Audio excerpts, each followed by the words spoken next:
من خلفہم اللہ خوف علیہم ولا هم یحزنون۔ دنیا میں کیا ہے، اس وادی میں اترو، شہادت کی وادی میں اترو، تمہیں پتہ چلے کہ اللہ نے کیا انوارات یہاں رکھے ہیں، کیا عنایات یہاں پہ برسائی جاتی ہیں۔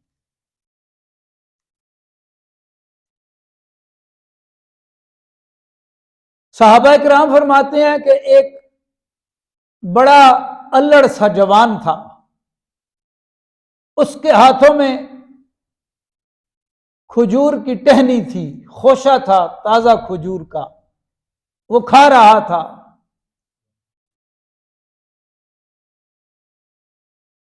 تو حضور علیہ الصلوۃ والسلام کی مبارک گفتگو سنی، اس نے کہا اگر میں اللہ کے راستے میں لڑتا ہوں، دشمن اسلام سے شہید ہو جاتا ہوں تو کیا ملے گا؟ فرمایا جنت ملے گی۔ اس نے ادھر ہی وہ کھجوریں پھینک دی، تلوار اٹھائی اور جہاں گھمسان کا جنگ تھا وہاں گھس گیا، اور فرمایا دشمن کو مولی گاجر کی طرح کاٹ رہا تھا، یہاں تک کہ خود شہید ہو گیا۔ لوگوں نے اس کے وجود کو اٹھایا، حضور نے فرمایا اللہ نے مجھے دکھا دیا ہے، اس نے یہاں کھجوریں پھینکی ہیں دنیا کی، وہ جنت کی کھجوریں کھا رہا ہے۔ قیل ادخل الجنت۔ ایک اور تھا جو ایک پاؤں سے شاید معذور ہوگا، تو جب چلتا تھا تو گھاس کے اوپر پاؤں رگڑ کھاتا تھا، تو گھاس رگڑی جاتی تھی، لڑا اللہ کے راستے میں شہید ہو گیا۔ حضور نے فرمایا عجیب آدمی ہے، ابھی ادھر گھاس رگڑ رہا تھا پیر سے، اللہ پاک نے مجھے دکھایا جنت کی گھاس پہ چل رہا ہے، اسے رگڑ رہا ہے ابھی ابھی۔ قیل ادخل الجنہ، کہا گیا کہ جنت میں چلا جا، داخل ہو جا جنت۔ اس نے کہا کاش میرے قوم والوں کو جو مجھے شہید کر کے سمجھ رہے ہیں کہ بڑا کارنامہ سر انجام دیا ہے، یہ پتہ چل جائے کہ مجھے اللہ نے کیا کیا کچھ عطا کر دیا۔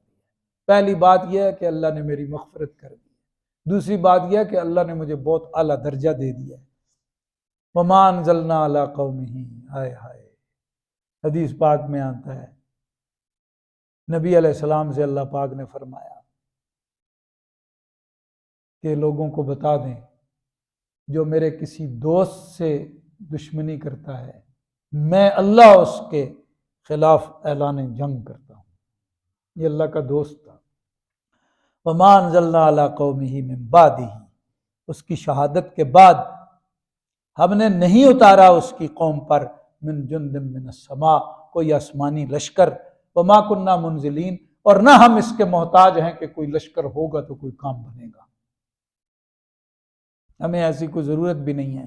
ان کانت الا صیحۃ واحدۃ، نہ تھی مگر ایک چنگھاڑ، ایک زور کی آواز، ایک چیخ، فاذا ہم خامدون، بس اس آواز سے وہ جل کے راکھ ہو گئے۔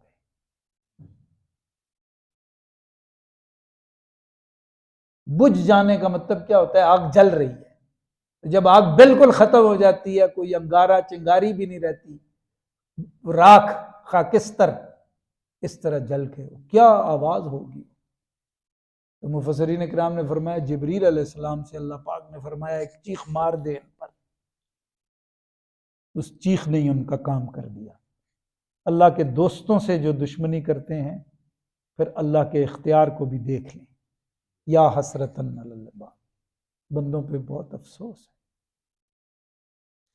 ما یاتیہم من رسول الا کانوا بہ یستہزئون، جب بھی ان کے پاس کوئی پیغمبر تشریف لائے تو انہوں نے ان کا مذاق ہی اڑایا۔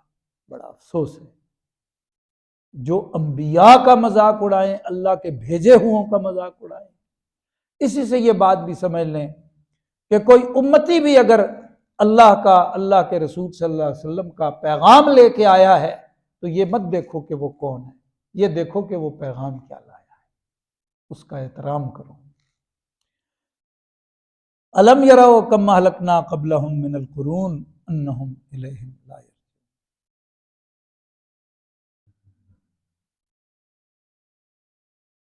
کیا نہیں دیکھا انہوں نے کتنے لوگ تھے ان سے پہلے جنہیں ہم نے ہلاک کر دیا، پھر وہ اس دنیا میں لوٹ کے نہیں آئے۔ اس سے کتنا دل لگاؤ گے؟ جنہیں ہم نے مٹا دیا وہ کبھی واپس آئے ہیں؟ کہاں گئے؟ صرف وہی نہیں، وَإِن كُلٌّ لَمَّا، ان نافیہ ہے اور لما استثناء ہے۔ ان کا مطلب نہیں اور لما کا مطلب مگر۔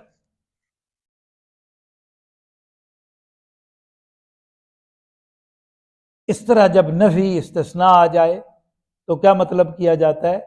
بس یہی بات ہے، یہ حتمی بات ہے کہ سب کے سب ہمارے حضور میں جتنے بھی مجرم ہیں، یہاں کی تفسیر مجرموں کی طرف جاتی ہے، جتنے بھی مجرم ہیں وہ سب کے سب جکڑ کے ہمارے حضور پیش کر دیے جائیں۔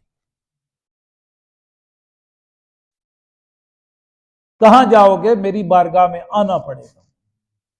اب تمہاری مرضی ہے، دوست بن کے آتے ہو یا دشمن، وفادار بن کے آتے ہو یا غدار، فیصلہ خود کر لو، آنا پڑے گا، اس میں رعایت نہیں ہے۔ اب یہ قرآن شریف اتر رہا ہے اور اہل مکہ کے دل پہ ضربیں مار رہا ہے، لیکن سورہ یاسین ہمارے دل پہ بھی ضرب لگا رہی ہے کہ دنیا داری میں دین کو بھول جاؤ گے، موت کا کیا کرو گے؟ وہ تو آئے گی اور اس کے بعد ہماری بارگاہ میں پیشگی ہے، اس پیشگی کا کیا کرو گے؟